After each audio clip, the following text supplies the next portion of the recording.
A gente recebe agora para uma entrevista o diretor técnico da Confederação da Agricultura e Pecuária no Brasil, Bruno Lucchi. Agradeço a sua gentileza, Bruno, de ceder um espaço na sua agenda aqui para a CNN. Bom dia. Quero começar te perguntando o seguinte: qual o efeito para os produtores, para os brasileiros com essa suspensão? O trabalho é interrompido, os abates são interrompidos ou se a carne não sai, ela vai para outro lugar? Bem, acho que o produtor rural, nesse momento, é extremamente ruim uma notícia como essa, porque ele faz todo o trabalho sanitário, não é à toa que o Brasil hoje é um dos maiores exportadores de carne bovina do mundo, graças a esse sistema sanitário robusto que nós temos no Brasil, que parte é feito pelo produtor e parte feito pelo Ministério da Agricultura e os órgãos de defesa dos estados. Nesse momento, o preço da carne ao produtor, ela vem de uma queda, ameaçava a iniciar aí um aumento, e uma notícia como essa pode retardar esse aumento de preço aos produtores que já estão há bastante tempo, aí, desde a virada do ano, com um preço de arroba mais baixo, com um custo de produção mais elevado.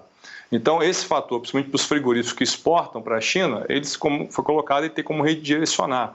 Hoje, basicamente, 28% do que a gente produz é exportado, o grosso da produção fica no Brasil. Mas isso, de certa forma, causa toda uma laje na cadeia, que, como eu expliquei, demora a ter essa retomada de preço que tanto o produtor almeja. Gustavo Uribe.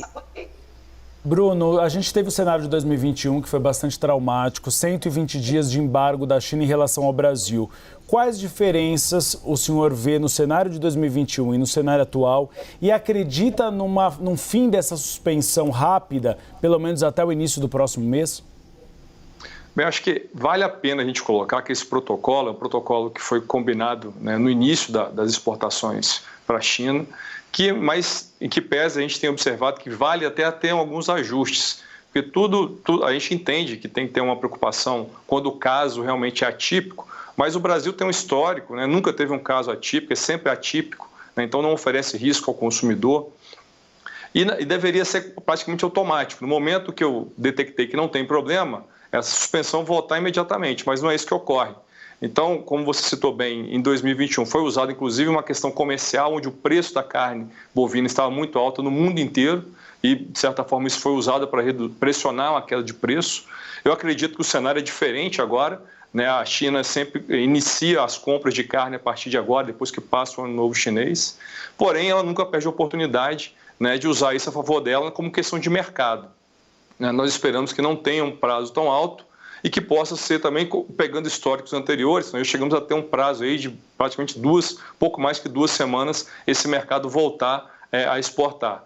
Então, é algo que a gente imagina que não vai ter um impacto tão negativo, espera pelo menos, como 2021. Basília, por favor. Qual o impacto disso nas gôndolas, para o consumidor nacional? Como o senhor bem colocou, boa parte da carne bovina ela é vendida aqui, para dentro do Brasil. O senhor acredita, então, numa redução dos preços? Bem, não há motivo para ter reduções no preço à carne brasileira, ao consumidor, porque o volume que vem sendo exportado para a China nesse início de ano é um volume muito pequeno, ele vai crescendo ao longo dos meses. Então, essa própria redistribuição em rede nacional ela não causa ainda um impacto tão significativo para cair o preço ao consumidor. E o frigorífico que trabalha no mercado doméstico ele não tem justificativa para reduzir esse preço ao produtor e principalmente ao consumidor. Bruno, eu gostaria de ressaltar com você a importância de ter uma análise sanitária rígida e até que ponto esse jeito do Brasil de fazer esse mercado serve de referência para o mundo, em relação ao cuidado que deve se ter com cada cabeça de boi. Bem, eu acho que os números falam por si, A gente está exportando para mais de 102 mercados, foi colocado inicialmente, e já está como o primeiro exportador de carne bovina por um longo tempo. Então, tanto a qualidade dos produtos exportados como aqueles que ficam no Brasil realmente são levados a sério. Os programas sanitários do Brasil, o produtor já internalizou isso de muito tempo, vem cumprindo. Os órgãos de defesa nos estados e o federal têm um acompanhamento rigoroso de todos esses problemas. Haja visto que aconteceu agora, um caso que a gente acredita que seja atípico, isolado no sul do Pará, mas teve toda essa repercussão, está dando toda a transparência possível, cumprindo todos os protocolos. E, como eu coloquei, eu acho que tudo isso cabe, inclusive, um aperfeiçoamento, inclusive no protocolo com a China, da gente rever quando o sistema for atípico, você ter esse retorno imediato das exportações, não precisar ter uma nova vistoria nos frigoríficos. Bruno, a CNA no ano passado fez uma avaliação de que o cenário deste ano não seria muito positivo. Primeiro, porque o cenário internacional ainda não é de um crescimento robusto.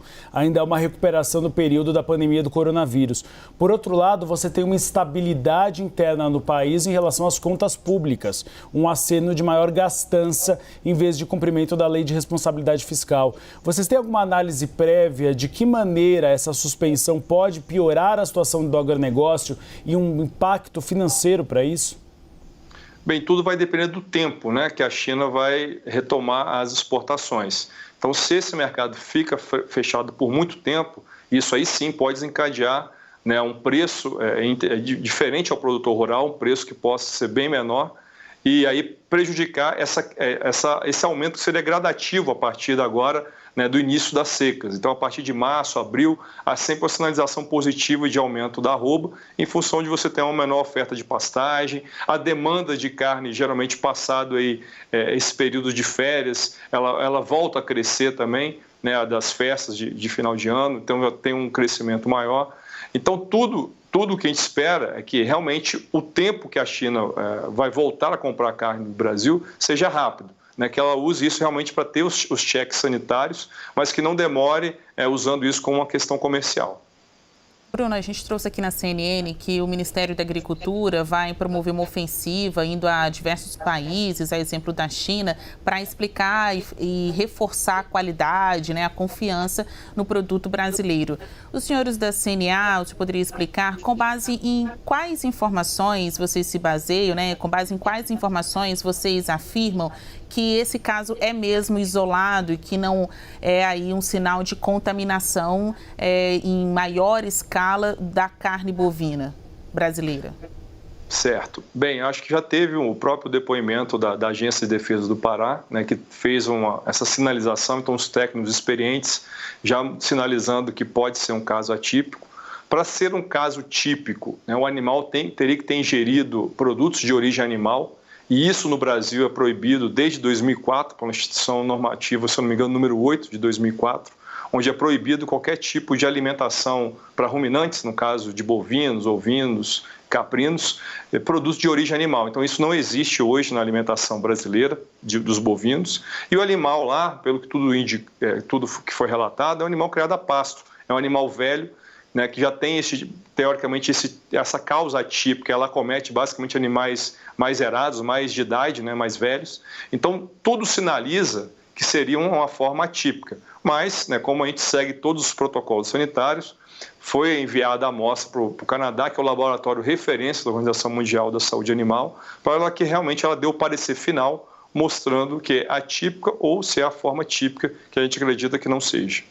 Bruno, os protocolos sanitários mudam de acordo com o país? Por que só exatamente a China suspendeu, sendo que nós exportamos para mais de 100 países? Bem, isso foi uma combinação que foi feita na época da assinatura do acordo sanitário com a China. Como eu falei, é algo que, a princípio, pode para o Brasil ter um risco muito baixo, nunca ter sido registrado um caso, foi colocado algo até mesmo no intuito da gente, às vezes, assinar logo o protocolo, eu acredito.